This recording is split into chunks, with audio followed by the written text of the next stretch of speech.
कैदी नंबर 247, कल सुबह 5 बजे तुम्हारी फांसी मुकर्रर हो चुकी है। तुम्हारी कोई आखिरी ख्वाहिश है? क्या चाहिए? जज साहिबा, मुझे एक इजाजत चाहिए। इजाजत? किस बात की? एक निकाह की। मैं मरने से पहले शादी करना चाहता हूं मैडम। शादी? मौत सिर पे खड़ी है और तुम्हें शादी सूझ रही है? किससे? अपनी सगी बहन आयशा से। क्या बकवास है ये? पागल हो गए हो तुम? कानून तुम्हें भाई बहन की शादी की इजाजत कभी नहीं देगा। मेरा नाम जारा है। मैं 35 साल की एक जज हूं। आज से 5 साल पहले की बात है। मैं अभी नई नई जज बनी थी। उस दिन मेरी अदालत में एक केस आया, कैदी नंबर 247। जैसे ही वह युवक अदालत में दाखिल हुआ, मेरी नजर उस पर ठहर गई। उम्र महज 24 साल। चेहरे पर अजीब सा सुकून। आंखों में ना डर था न परेशानी, बस एक गहरा सन्नाटा था। उसने एक आदमी का कत्ल किया था। सबूत साफ थे, गवाह मौजूद थे, लेकिन फिर भी कुछ अटपटा सा लग रहा था। मैंने पूछा, क्या तुम्हें अपना गुनाह कबूल है? उसने सिर हिलाया। जी हां माननीय। तुम जानते हो तुम्हें क्या सजा मिल सकती है? जी हां, मौत की सजा। इतनी शांति से उसने जवाब दिया जैसे मौसम के बारे में बात कर रहा हो। मेरे दिल में हलचल मच गई। 5 साल बीत गए। मैं अपने काम में व्यस्त रही। कई केस आए और गए, लेकिन कैदी नंबर 247 की वह मुस्कान मेरे जहन से कभी नहीं गई। आज सुबह मुझे एक फोन आया जेल अधीक्षक का। मैडम, कैदी नंबर 247 की फांसी कल सुबह है। उससे उसकी आखिरी ख्वाहिश पूछी गई है। मेरा दिल धड़क उठा। क्या ख्वाहिश है उसकी? मैडम, वह आपसे मिलना चाहता है, सिर्फ आपसे। मैं चौंक गई। मुझसे? लेकिन क्यों? वह कुछ नहीं बता रहा, बस इतना कह रहा है कि अगर आप नहीं आई तो उसकी कोई और ख्वाहिश नहीं है। मैंने फोन काट दिया। मेरे हाथ कांप रहे थे। 5 साल पहले मैंने उसे मौत की सजा सुनाई थी। अब वह मरने से पहले मुझसे मिलना चाह रहा था। क्यों? शाम को मैं जेल पहुंची। जेल अधीक्षक ने मुझे एक छोटे से कमरे में बिठाया। मैडम, वह अभी आता है। कुछ मिनट बाद दरवाजा खुला। कैदी नंबर 247 अंदर आया। 5 साल में उसका चेहरा बदल गया था। दाढ़ी बड़ी हुई, बाल सफेद होने लगे थे, लेकिन आंखों में वही सुकून था। वह मेरे सामने बैठा और बोला, मैडम, आप आईं? शुक्रिया, मैंने सख्त आवाज में कहा। तुमने मुझे क्यों बुलाया? कल तुम्हारी फांसी है। उसने गहरी सांस ली। मैडम, मुझे पता है, लेकिन मरने से पहले मुझे एक बात कहनी है, सिर्फ आपसे। कहो। उसने मेरी आंखों में देखा। मैडम, 5 साल पहले आपने मुझे फांसी की सजा सुनाई थी, वह सही था? मैं चुप रही। लेकिन उसने रुक कर कहा, मैंने जिस आदमी को मारा वह मेरा बाप नहीं था, वह एक शैतान था। मेरा दिल तेज धड़कने लगा। क्या मतलब? उसकी आंखों में आंसू आ गए। मैडम, मेरी एक छोटी बहन थी, नाम था आयशा। वह बस 12 साल की थी। मैंने अपनी सांस रोक ली। उस आदमी ने, उसकी आवाज कांप गई, मेरी बहन के साथ बहुत बुरा किया। बार बार मैंने सबको बताया, लेकिन किसी ने नहीं सुना। मैं सुन्न रह गई। उसकी बात सुनकर मेरे रोंगटे खड़े हो गए। एक दिन वह रोते हुए बोला, मैंने अपनी बहन को खून में नहाया हुआ पाया। उसने अपनी कलाई काट ली थी। वह सिर्फ 12 साल की थी मैडम। मैंने उसे अस्पताल पहुंचाया। डॉक्टरों ने उसकी जान बचा ली, लेकिन उसकी आत्मा तो मर चुकी थी। उसकी आवाज टूट गई। वह अब बोलती नहीं, बस खाली नजरों से दीवार को देखती रहती है। मैंने धीरे से पूछा, तुमने पुलिस को क्यों नहीं बताया? उसने कड़वी हंसी हंसी। बताया था मैडम, लेकिन वह आदमी बहुत ताकतवर था। उसके पास पैसा था, नेताओं से दोस्ती थी। पुलिस ने हमें ही धमका दिया। मेरा दिल बैठ गया। मैं जानती थी यह कहानी कितनी सच है। मेरी मां ने मुझसे कहा, बेटा चुप रह जा, वरना हमें गांव से निकाल देंगे। लेकिन मैडम, वह रो पड़ा। मैं कैसे चुप रहता? मेरी बहन हर रोज मरती थी। उसकी आंखों में मौत देखकर मैं कैसे जीता? एक रात वह आदमी फिर से हमारे घर आया। नशे में था। मेरी बहन को फिर से छेड़ने लगा। बस मैंने बर्दाश्त नहीं किया। मैंने उसके सिर पर लोहे की रॉड मारी। 1 बार, 2 बार, 3 बार। वह वहीं मर गया। मैंने किसी को नहीं बताया, लेकिन सुबह पुलिस आ गई। मां ने ही शिकायत की थी। क्या? मैं चौंक गई। जी हां मैडम, मेरी मां ने। उसे डर था कि गांव वाले हमें मार देंगे। इसलिए उसने खुद पुलिस को बुला लिया और कहा कि उसके बेटे ने पागलपन में हत्या कर दी। और तुम्हारी बहन, वह अभी भी उसी हालत में है, मानसिक अस्पताल में। ना बोलती है, ना हंसती है, बस जीती है किसी तरह। कल मुझे फांसी है। मैं तैयार हूं मैडम, मुझे अफसोस नहीं है। मैंने उसकी तरफ देखा। फिर तुमने मुझे क्यों बुलाया? वह खड़ा हो गया। उसकी आंखों में एक अजीब चमक थी। मैडम, मेरी एक आखिरी ख्वाहिश है। मैं चाहता हूं कि मेरी फांसी से पहले मेरी बहन आयशा से मेरी शादी करा दी जाए। मुझे लगा मैंने गलत सुन लिया। क्या? जी हां मैडम, मैं अपनी बहन से निकाह करना चाहता हूं। मेरे होश उड़ गए। तुम पागल हो गए हो? ये कैसी बात कर रहे हो? उसने शांति से कहा। मैडम सुनिए तो, मेरी बहन अब किसी से शादी नहीं कर सकती। उसकी हालत देखकर कोई उससे निकाह नहीं करेगा। और अगर मां मर गई तो वह बिल्कुल अकेली रह जाएगी। मैं समझ नहीं पा रही थी। लेकिन अगर मैं उससे निकाह कर लूं, उसने समझाया, तो वह मेरी पत्नी बन जाएगी। कानून के हिसाब से उसे मेरी पेंशन मिलेगी, सरकारी मदद मिलेगी, उसकी देखभाल के लिए पैसे मिलेंगे। मेरा दिमाग घूम गया। यह कितनी अजीब बात है। और सबसे बड़ी बात, उसकी आवाज भारी हो गई। समाज में उसे इज्जत मिलेगी। लोग उसे एक विधवा के रूप में देखेंगे, ना कि एक बेसहारा लड़की के रूप में। मैं अवाक रह गई। इतनी सोच मरने से पहले? लेकिन मैंने कहा, यह तो कानूनन गलत है। मैं जानता हूं, उसने कहा। लेकिन मैडम, कानून मेरी बहन की रक्षा नहीं कर सका। कानून ने उस शैतान को नहीं पकड़ा। कानून ने मुझे बचाया नहीं। उसकी आंखों में याचना थी। अब सिर्फ आप ही मेरी मदद कर सकती हैं। मैं पूरी रात सो नहीं पाई। मेरे दिमाग में सिर्फ एक ही सवाल घूम रहा था, क्या यह सही है? कानून कहता है भाई बहन शादी नहीं कर सकते, यह गुनाह है। लेकिन क्या यह सच में वैसी ही शादी है? यह तो एक भाई की अपनी बहन को बचाने की आखिरी कोशिश है, एक मरते हुए इंसान की आखिरी ख्वाहिश। सुबह मैंने जेल अधीक्षक को फोन किया। मैं उस लड़की से मिलना चाहती हूं, आयशा से। दोपहर में मैं मानसिक अस्पताल पहुंची। एक छोटे से कमरे में एक लड़की खिड़की के पास बैठी थी। उम्र करीब 17 साल, दुबली पतली, बाल बिखरे हुए। आयशा, मैंने धीरे से आवाज लगाई। उसने मेरी तरफ देखा। उसकी आंखें बिल्कुल खाली थीं। कोई भाव नहीं, कोई एहसास नहीं, जैसे उसकी रूह ही निकल गई हो। मैं उसके पास बैठी। मैं जज जा रहा हूं, तुम्हारे भाई ने मुझे भेजा है। भाई शब्द सुनते ही उसकी आंखों में एक हल्की सी चमक आई। आयशा, तुम्हारा भाई तुमसे बहुत प्यार करता है। वह चाहता है कि तुम्हारी देखभाल हो, हमेशा। वह चुपचाप मुझे देखती रही। मैंने उसका हाथ पकड़ा। वह चाहता है कि कल तुम उससे मिलो, आखिरी बार। उसकी आंखों से आंसू बहने लगे। बोली नहीं, लेकिन रोने लगी। मैंने अस्पताल के डॉक्टर से बात की। कल इस लड़की को जेल ले जाना है, सिर्फ 1 घंटे के लिए। क्या यह संभव है? डॉक्टर ने मुझे अजीब नजरों से देखा।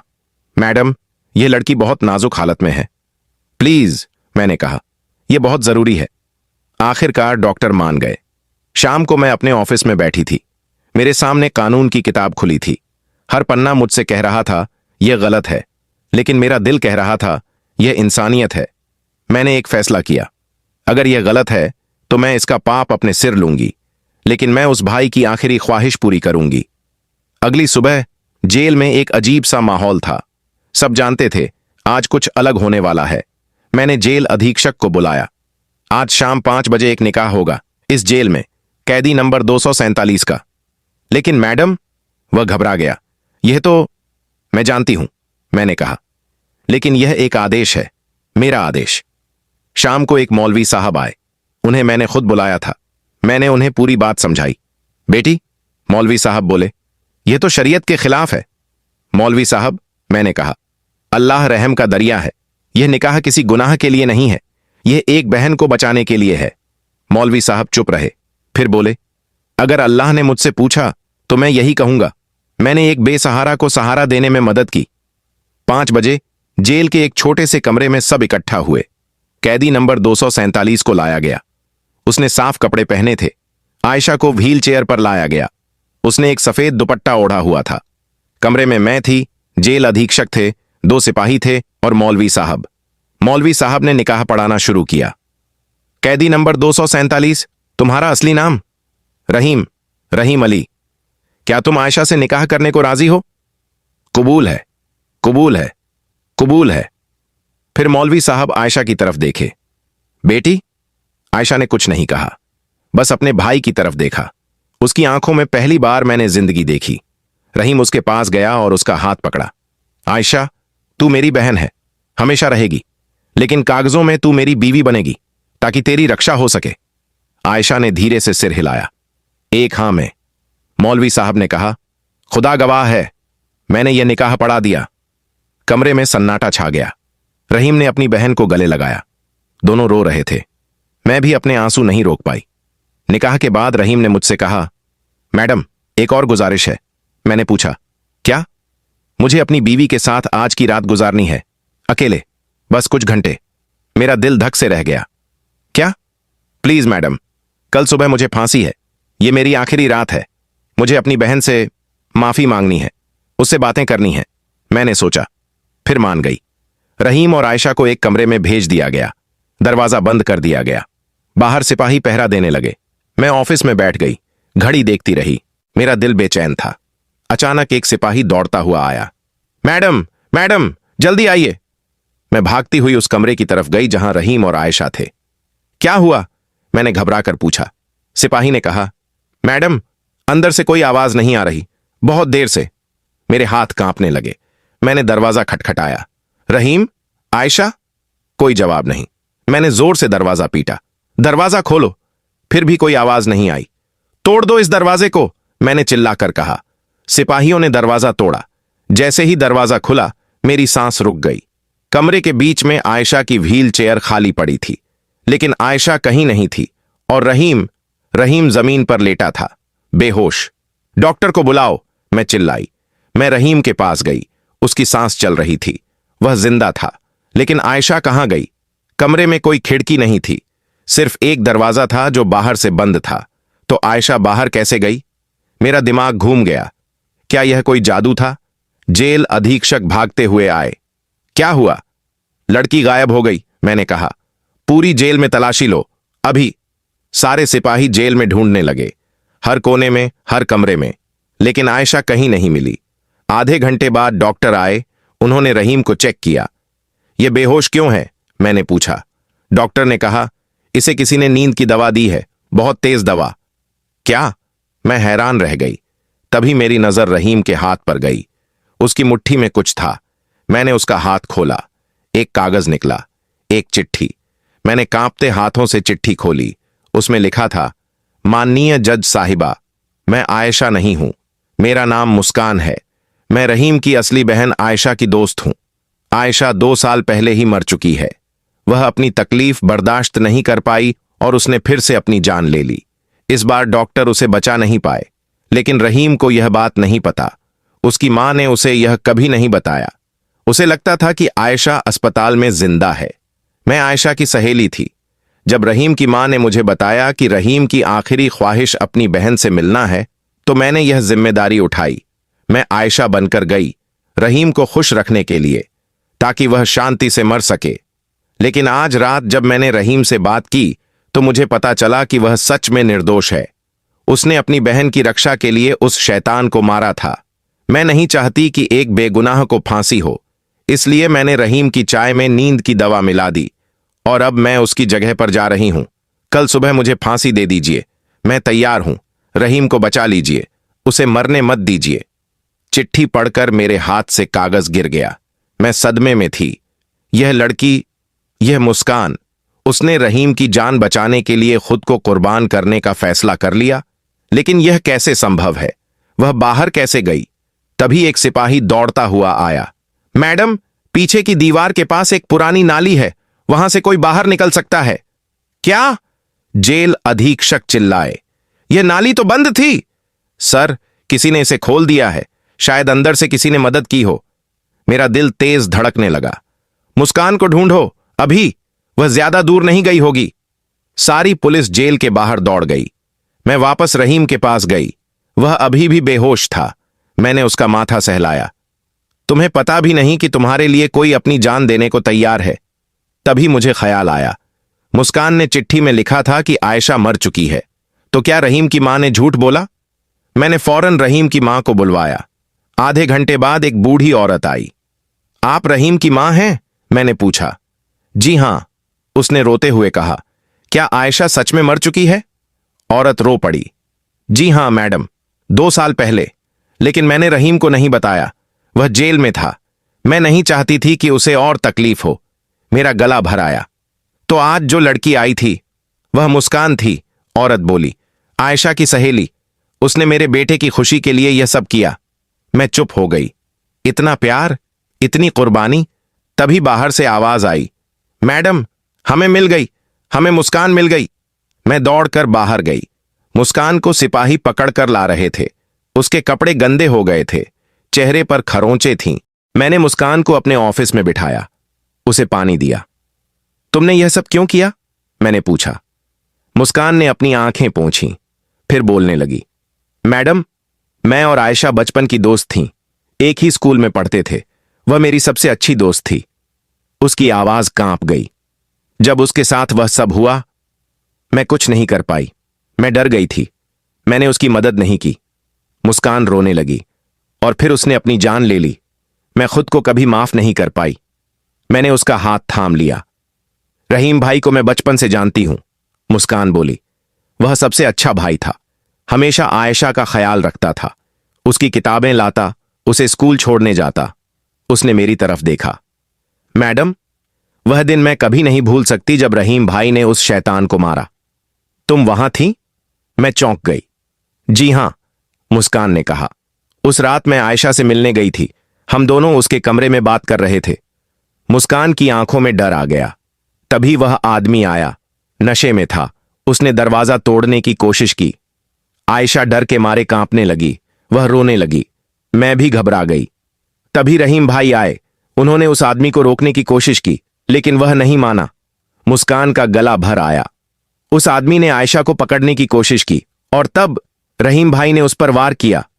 मैंने अपनी आंखों से देखा मैडम, यह खुदकुशी नहीं थी, यह अपनी बहन की रक्षा थी। मैं सुन्न रह गई। तुमने अदालत में गवाही क्यों नहीं दी? मुस्कान ने सिर झुका लिया। मेरे अब्बू ने मना किया। उन्होंने कहा, अगर तू बोली तो हमारा भी नाम बदनाम हो जाएगा। उसने रोते हुए कहा, मैं डर गई मैडम, मैं कमजोर पड़ गई और रहीम भाई को सजा मिल गई। पिछले 5 साल मैं इसी गुनाह के साथ जी रही हूं। हर रात मुझे आयशा की याद आती है। हर रोज मुझे रहीम भाई की याद आती है। मुस्कान ने मेरी तरफ देखा। जब मुझे पता चला कि रहीम भाई की आखिरी ख्वाहिश अपनी बहन से मिलना है, तो मैंने फैसला किया, अब मैं डरूंगी नहीं। मैंने रहीम भाई की मां से बात की। उन्होंने मुझे सच बताया कि आयशा नहीं रही। तब मैंने तय किया कि मैं आयशा बनूंगी। मैं रहीम भाई को खुशी दूंगी। मैंने पूछा, लेकिन तुम भागने की कोशिश क्यों की? मुस्कान ने कहा, मैडम, जब मैंने रहीम भाई से बात की तो मुझे एहसास हुआ कि वह कितना अच्छा इंसान है। उसे फांसी नहीं होनी चाहिए। मैंने सोचा अगर मैं उसकी जगह ले लूं तो शायद क्या? मैंने पूछा। शायद आप फिर से केस खोल दें, शायद सच सामने आ जाए। मैं हैरान थी। इतनी हिम्मत, इतना प्यार। मुस्कान, मैंने पूछा, क्या तुम रहीम से प्यार करती हो? मुस्कान चुप हो गई। उसके गाल लाल हो गए। फिर धीरे से बोली, जी हां मैडम, मैं उनसे प्यार करती हूं, बचपन से। जब वह आयशा की रक्षा कर रहे थे तो मैं समझ गई कि यही वह इंसान है जिसके साथ मैं जिंदगी गुजारना चाहती हूं। लेकिन अब तो सब खत्म हो गया। वह कल फांसी पर चढ़ जाएंगे। मैंने गहरी सांस ली। मेरे दिमाग में एक योजना बन रही थी। मुस्कान, मैंने कहा, अगर मैं कहूं कि रहीम को बचाया जा सकता है? मुस्कान की आंखें चमक उठीं। सच में मैडम? हां, लेकिन इसके लिए तुम्हें मेरी मदद करनी होगी। तुम्हें अदालत में गवाही देनी होगी। मैं तैयार हूं, मुस्कान तुरंत बोली। मैं सब कुछ बताऊंगी, पूरी सच्चाई बताऊंगी। मैंने मुस्कुराते हुए कहा, अच्छा तो सुनो। उसी वक्त दरवाजा खुला। डॉक्टर अंदर आए। मैडम, रहीम होश में आ गया है और वह आपसे मिलना चाहता है। मैं और मुस्कान रहीम के पास पहुंचे। वह बिस्तर पर बैठा था। उसका चेहरा पीला था। जैसे ही उसकी नजर मुस्कान पर पड़ी, वह हैरान रह गया। तुम कौन हो? उसने पूछा। मुस्कान आगे बढ़ी। मैं मुस्कान हूं, रहीम, आयशा की दोस्त। रहीम का चेहरा सफेद पड़ गया। आयशा की दोस्त? तो फिर आयशा कहां है? मुस्कान की आंखों में आंसू आ गए, लेकिन उसने हिम्मत की। रहीम, उसने धीरे से कहा, आयशा इस दुनिया में नहीं है। रहीम के चेहरे से जैसे सारा खून सूख गया। क्या मतलब? वह 2 साल पहले चली गई। उसने उसने दोबारा अपनी जान ले ली। रहीम की आंखों से आंसू बहने लगे। वह रोने लगा, जोर जोर से रोने लगा। नहीं, नहीं, मेरी आयशा, मेरी बहन। मुस्कान उसके पास बैठ गई। उसने रहीम का हाथ पकड़ा। रहीम, आयशा ने एक चिट्ठी छोड़ी थी। उसमें लिखा था, मेरे भाई को बचाना, वह बेगुनाह है। रहीम ने मुस्कान की तरफ देखा। तुमने यह सब मेरे लिए किया? मुस्कान ने सिर हिलाया। मैंने उन दोनों को देखा और मैंने अपने दिल में एक वादा किया, मैं इन दोनों को बचाऊंगी, चाहे जो हो जाए। अगली सुबह मैंने फांसी को रोक दिया। मैंने तुरंत हाई कोर्ट में अपील दायर की, केस को फिर से खोलने की मांग की। 3 दिन बाद अदालत में सुनवाई शुरू हुई। मैं खुद रहीम की वकील बन गई, क्योंकि मैं जानती थी यह सिर्फ कानून की लड़ाई नहीं, यह इंसानियत की लड़ाई है। अदालत भरी हुई थी, लोग, मीडिया सब मौजूद थे। मैंने मुस्कान को गवाह के कटघरे में बुलाया। मुस्कान ने कांपती आवाज में अपनी पूरी कहानी सुनाई। उस रात क्या हुआ था, कैसे रहीम ने अपनी बहन की रक्षा की थी। फिर मैंने रहीम की मां को बुलाया। उस बूढ़ी औरत ने भी सच बताया। फिर मैंने आयशा की मेडिकल रिपोर्ट पेश की, जो 5 साल पहले गायब हो गई थी। मैंने उसे अस्पताल के रिकॉर्ड से निकलवाया था। रिपोर्ट साफ बता रही थी, आयशा के साथ बुरा हुआ था, बार बार। अदालत में सन्नाटा छा गया। फिर मैंने उन गवाहों को बुलाया जो 5 साल पहले डर के मारे चुप रह गए थे। एक एक करके सबने सच बताया। उस आदमी का असली चेहरा सामने आया, कैसे वह रोज रहीम के घर जाता था, कैसे वह आयशा को परेशान करता था। मैंने जज साहब से कहा, माननीय, यह केस सिर्फ एक हत्या का नहीं है, यह एक भाई की अपनी बहन की रक्षा की कहानी है। रहीम ने जो किया वह आत्मरक्षा थी, अपनी बहन की रक्षा थी। यह गुनाह नहीं, यह फर्ज था। अदालत में सबकी आंखें भर आईं। जज साहब ने फैसला सुनाया। इस अदालत को यह साबित हो गया है कि रहीम बेगुनाह है, उसे गलत तरीके से सजा मिली थी। रहीम की फांसी की सजा रद्द की जाती है, उसे तुरंत रिहा किया जाए। पूरी अदालत में तालियां बजने लगीं। लोग खुशी से रो पड़े। मुस्कान दौड़कर रहीम के पास गई। दोनों रो रहे थे, खुशी के आंसू। मैं भी रो रही थी। एक जज को रोना नहीं चाहिए, लेकिन उस दिन मैं सिर्फ एक इंसान थी। 3 महीने बाद आज एक खास दिन था, रहीम और मुस्कान की शादी का दिन। मैं भी बुलाई गई थी। मैंने लाल साड़ी पहनी। आज मैं जज नहीं, एक मेहमान थी। रहीम दूल्हे के कपड़ों में बहुत खूबसूरत लग रहा था। उसके चेहरे पर वह मुस्कान थी जो 5 साल पहले मैंने देखी थी। मुस्कान दुल्हन बनकर बहुत प्यारी लग रही थी। उसकी आंखों में खुशी थी। निकाह हुआ। मौलवी साहब ने दुआएं दी। शादी के बाद रहीम और मुस्कान मेरे पास आए। मैडम, रहीम ने कहा, अगर आप नहीं होती तो आज यह दिन नहीं आता। मैंने उन दोनों को गले लगाया। नहीं बच्चों, मैंने तो बस अपना फर्ज निभाया, असली हिम्मत तो तुम दोनों ने दिखाई। रहीम ने कहा, मैडम, मेरी आयशा नहीं रही, लेकिन मुझे लगता है वह ऊपर से हम सबको देख रही है और खुश है। मुस्कान ने कहा, जी हां, आयशा मेरी सबसे अच्छी दोस्त थी। अब मैं उसकी जगह रहीम का ख्याल रखूंगी। अब तो मैं तुम्हारी बीवी हूं। मुस्कान शर्माते हुए बोली। सब हंस पड़े। दोस्तों, अगर आपको यह कहानी पसंद आई हो तो इसे जरूर शेयर करें, क्योंकि हर कहानी में एक सबक होता है।